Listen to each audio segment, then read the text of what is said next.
അവിടേക്ക് കടക്കാൻ ഭാഗത്തുമ്പോൾ അവിടെ തടുക്കണുണ്ട്. കരയുടെ വാമേന ശരീരമർദ്ദം തടുക്കണമെന്നും ഭഗവാൻ ശ്രദ്ധിക്കണില്ല. അങ്ങനെ ചെന്നു, വില്ലെടുത്തു, വളർത്തു, പൊട്ടിച്ചു.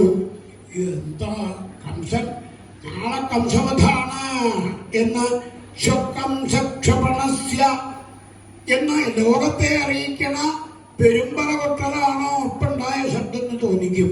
ഭഗവാന് പ്രശ്നമില്ല. അച്ഛനോടൊക്കെ പേടിച്ച നിൽക്കാണ്ടിരിക്കാൻ കാര്യങ്ങൾ പറഞ്ഞ് സുഖമായിട്ട് അമ്മ കൊടുത്തയച്ചിരുന്ന ചോറും കഴിച്ചു കിടന്നുറങ്ങി.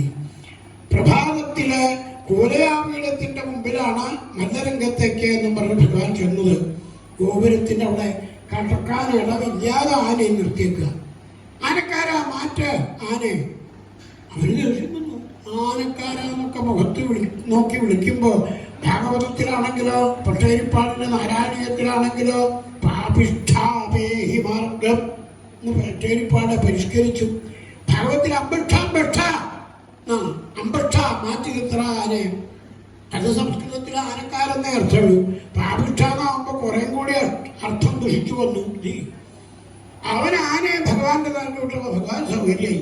ആനയുടെ തുമ്പി പിടിച്ച് ഇങ്ങോട്ട് വലിച്ച് അതോടുകൂടി നിലകുത്തി അവന്റെ കൊമ്പുകൾക്കിടയിലേക്ക് കാലങ്ങൾ പൊക്കി വെച്ച് വലിച്ചുകൊണ്ടെടുത്തു. ഗുരുവായൂര് ചുമരുമ്പിൽ കാണാം ആ ചിത്രം. ചെറിയ ഉണ്ണിയാണെങ്കിൽ കണ്ണ് കലങ്ങി ആനയുടെ കൊമ്പ് പറിക്കുന്ന ഉണ്ണികൃഷ്ണൻ ഒന്ന് അവിടെ ഇല്ലാതെ നോക്കി നിൽക്കണമുണ്ട്. ആന ചത്തു മലച്ച് കൊമ്പുകൾ പറിച്ചെടുത്തത് അവിടെ ചിഹ്നം വിളിയും.